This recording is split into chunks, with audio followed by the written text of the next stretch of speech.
The World Economic Forum published its Future of Jobs report last year. 170 million new jobs will be created by 2030 and 92 million jobs will be displaced. Now, most people heard that and they felt relieved. They shouldn't have, because those 92 million jobs are not going to be the least experienced people in the room. They never do. I've spent 25 years inside enterprise technology and I've watched 3 waves do this before AI. And every single time, the people who got left behind were not the weakest performer, they were the most strong performers, the most experienced one, the one who bet on the wrong protection. Now wave 4 of AI is here, and I'm watching the same trap close again. So in this video, I'm going to show you 4 moves that actually work. They're not certification courses, they're not strategy deck, they're the moves that have kept relevant people every single time the ground shifted, and they will work again this time. Let me show you the pattern first. In 1980s, when automation hit the factory floor, General Motors laid off people with 30 years of seniority. People who had deep craft expertise, those who were not weak performers. They were the most invested one. The plant changed what it was building, and none of them mattered.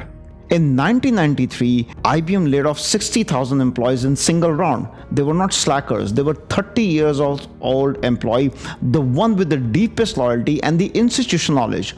Gone. In 2000 to 2010, the internet era, the advice was get yourself credentialized, get a degree, that's your protection. But the internet did not go after uneducated, it went after the structure. Those 15-step processes of underwriting, claim, back office operation, they were offshore overnight to someone who could run the same steps cheaper. 3 waves and 3 different bets on wrong protection. I know one of the largest global technology firms right now is pushing hundreds and thousands of its employees and the entire workforce to get an agentic AI certification, the Stanford certification and the Coursera certification for another LinkedIn badge. Meanwhile, their competitors are building real AI products. That is a trap again. Here are 4 moves that aren't. Move 1. Learn the tool, not the course. There's a real difference between learning about AI and learning with it. A course tells you what AI can do. 30 minutes on real task will tell you where it fails, where it surprises you, and where your judgment skills still matter. BCG studied this inside their own firm. Consultants who use AI on actual client deliverables, not on training module or real work, outperform their peers by over 40% on complex tasks. The one who studied from distance closed no gap at all. The gap is not opening between the trained and the untrained. It's operating between the one running real work through the tool and the one waiting until they feel they are ready. You will never feel ready. And that is not how fluency works. Move 2.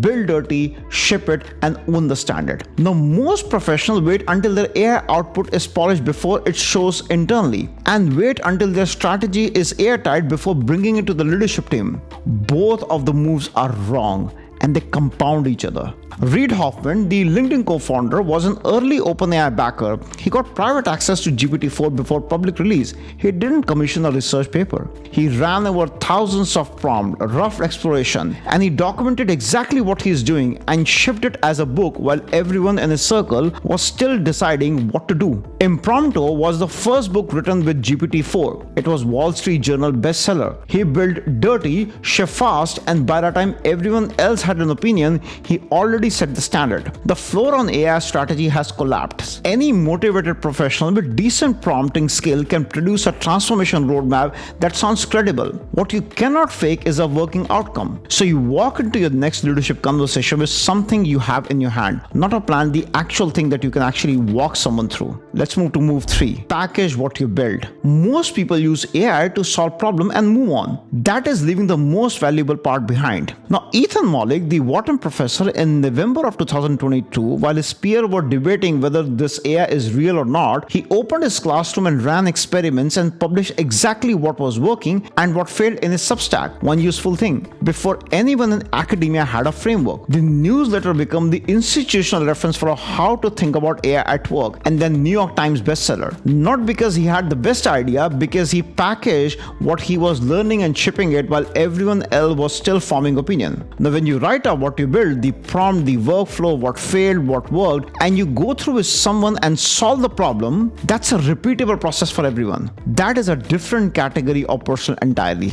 Next up, move 4. Move before you have to. In 2022, Alexander Von looked at what generative AI was becoming and made a decision where most people were called him extreme. He was running Scale AI, a data company that had built its business on autonomous vehicle. It was stable, growing, but he pivoted the majority of company resources to LLM data within 6 months. His own investor questioned it, and observers said that he was overreacting. Scale AI hit $370 million in revenue in 2024 and value at $29 billion. Meta acquired its majority stake, and he moved before the outcome was certain, before anyone was telling him that he had to, and that was the only window which he reacted. Now, in every wave which I watch, whether you take manufacturing, computer, internet, and now AI, the professionals who got hurt were not the one who ignored the change. They were excellent in the old way. They kept refining while the ground shifted underneath them. The window is not closing slowly. So you've got these 4 moves, and none of them require certification. Every move in the last 50 years had one thing in common. The people who came through moved before the wave forced them to. They picked up the tool before HR sent the memo. They showed the result before anyone started asking. The wave is here. The window is open right now. Start today. And if this video resonates, the next one is the AI skill which enterprises are actually paying you for. Because knowing that you need to build fluency is move 1, and knowing which fluency the market is actually rewarding and paying you right now is move 2. Go watch that video. Thanks for watching, and I'll see you soon.